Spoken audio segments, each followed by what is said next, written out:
Hello, my name is David Jakes, and I'm the author of the Design Thinking Classroom. In this video, I want to take you through the 6-step process of design thinking that I use in my book. It begins with a provocation, and a provocation is really nothing more than an initial statement that gets the ball rolling.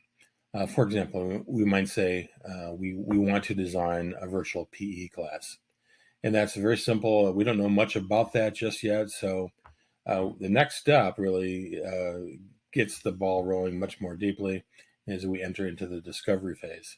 Now, the discovery phase is just what it sounds like. You want to uncover and discover more about that provocation that was issued. So the way in which you do that is you identify the various stakeholders that are impacted by that particular provocation, and you want to take them through a series of events that uncover and allow you to understand their perspectives about the provocation. So, in our case with the virtual physical education class, we'd want to talk with physical education teachers. We want to talk with health experts. We want to talk with doctors. We want to talk with students, other teachers, administrators, and really a whole host of people that could inform the subject of a virtual physical education class. So really that first part of the process is designed to really gather all the information you need to enter into the second step, which is the define phase. But really it's a time that's spent talking and understanding the landscape of the design question with all the various stakeholders that could be impacted by it and that can inform the process as well. And so you want to be inclusive in this process. You want to listen in this process. You want to be, it's not meant to be judgmental, and you want to listen with a lot of empathy. So the first part of the process is focused on a provocation, which just provides an entrance into the design process, and then a really robust engagement process where you uncover everything you can about the process to learn more about all the information you need to shape a point of view, which comes next in the define phase. In the second phase of design, called the define phase, is where you take all that information you gathered from discovery and you start to frame a problem statement, what's called the point of view. And the point of view is literally your interpretation of what you heard balanced against the original provocation. So it's your way of taking that information and saying, that's what it means, and here's what our problem statement is going to be moving forward relative to the provocation. And so the challenge of the define phase is that you've got a lot of data. You usually have quite a bit. And you have to take that and synthesize that down into a single statement that represents the direction for the design project moving forward relative to your original provocation. Remember, in the provocation, it's just a very simple direction. You don't know much. But after discovery, you know a lot.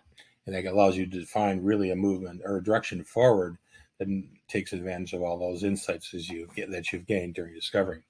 I like to add something different, and that's a little bit from my background in architecture, which we typically do in architecture, is we add things called design drivers. And those are 3 to 5 statements that unpack the point of view a little bit further. We spend a lot of time collecting that information, talking with all our stakeholders. So what we want to do is we want to take advantage of that data. So in the case of our example, we might come up with a point of view statement that looks like this. How might we design a virtual physical education course that supports lifetime fitness and a healthy lifestyle? Now that's a pretty good point of view statement, a pretty good problem statement. That's much different than the provocation because there's a lot more meat on those bones, so to speak. So from there, what we want to do is we want to develop a series of design drivers. Again, 3 to 5 statements that unpack the point of view and add some depth to the point of view. So we might write another design driver about personalization and the fact that this process or the physical education class has to be personalized. We might say that it has to be authentic and community-based. And we might also say that we have to include emerging technologies, for example, using artificial intelligence and virtual reality. So really the point of the define phase is to shape that data, shape all that information heard into a set of insights, and literally a design framework. Think of the define phase as an opportunity to build out the DNA of your design project. So that's composed of a single point of view statement and 3 to 5 design drivers that provide a framework for launching the next step of your process, which is ideation. Remember, in the first part of this process is convergent. In other words, you're starting very generally and building down towards a more specific kind of statement, the point of view. From here, we're going to launch a conversion process, and we're going to step into ideation, where the project flares out a bit, or the process flares out, and you get a lot of creativity involved. So that's the define phase. Once we have created our point of view statement in our design drivers, it's time to enter into the third phase of the design process, called the ideation phase. And this is where, just like the name says, this is where we're going to generate a lot of ideas. And the framework for this, obviously, is the point of view and the design drivers. And so what we're going to do is get really creative here and come up with as many ideas as possible. And the important point about the ideation phase is to remember that all ideas have value. I like to tell people that all ideas have their moment. So you never know when an idea is going to be really important, and may be the key to unlocking your whole entire design process moving forward. So it's really important to honor all ideas and to help kids understand the value of ideas. It is a discrete skill within the design process. It's extremely important in helping kids be creative in launching their ability to ideate. So we go back to our design drivers, for example, when we're talking about personalization. We might think about that as that every student has the opportunity to develop their own plan with guidance. In terms of authenticity, when we start thinking about ideas around that and making an authentic virtual PE program, we might say that the kids have the opportunity to use technology tools that they already have, that they own themselves, and that they make use of perhaps local trainers or local gymnasiums if they have a gym membership. Or it can even mean that authenticity translates into using community-based facilities like parks and trails and things like that.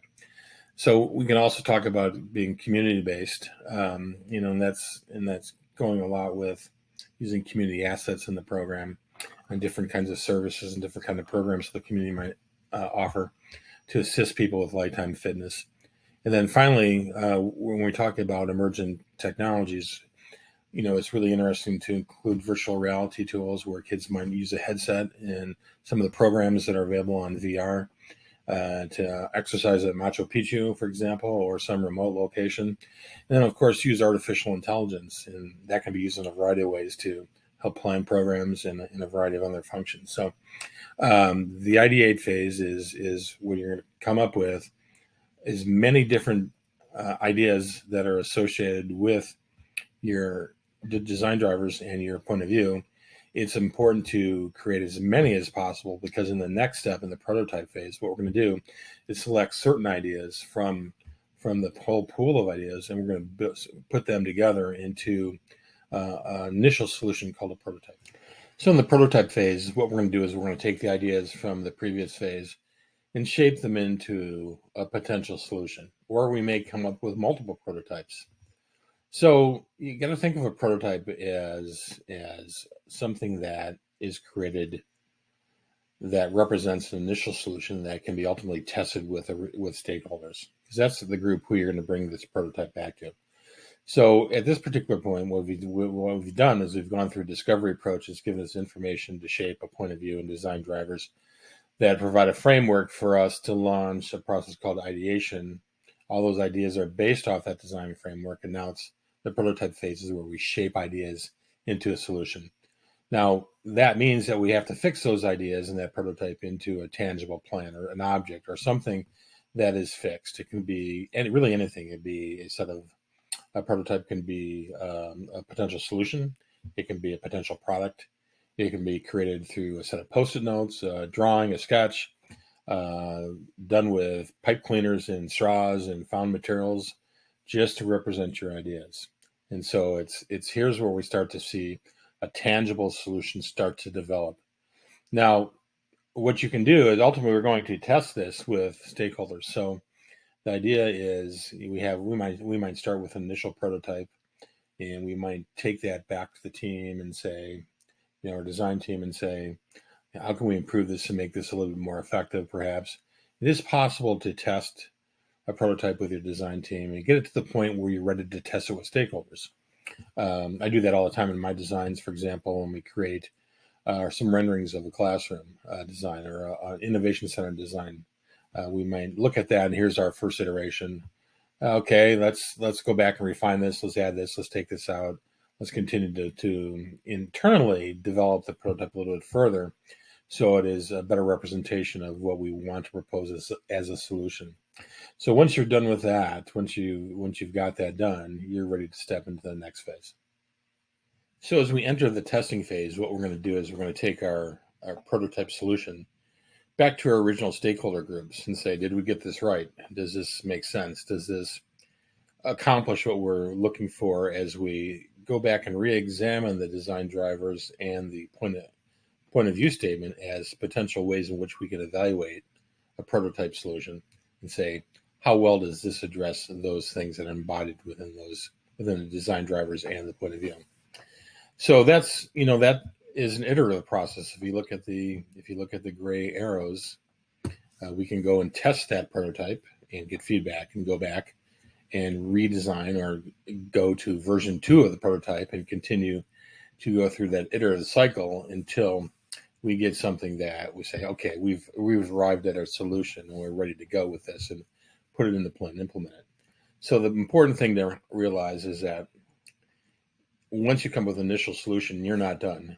You have to go back and you have to go through that iterative cycle of presenting that solution to stakeholders or any other group, whoever you decide, and evaluate that against, I always use the design drivers and the point of view as tools to evaluate the solution. It makes sense to me if we design the solution based on those two things, drivers and point of view, then we should use those to evaluate the solution. So that's where they come in. They have double duty there, so to speak. So again, focus on iterative nature of the process, and ultimately we're going to come out into a solution that's ready to be implemented. The final phase of my design thinking model includes an implementation phase, and I think it's really important that students have an opportunity when they engage in design to create solutions that potentially can be implemented. That's something to consider when you're actually designing challenges, that there is the option for making a difference by implementing those solutions the kids come up with. So, you see the implementation leads to impact, right? And so ultimately, student designers have the opportunity to create solutions that can be implemented and have an impact on their world. That's really what this is all about. It's about engaging kids in authentic questions that challenge them, that engage them in a variety of processes that allow them to develop as learners, as designers, as people, that lead to solutions that can be implemented and improve the lives of themselves as well as others. So thank you for listening to the video. It's been my pleasure introducing you and taking you through the process. Hope that made a difference, and I hope you're enjoying the book. Thank you.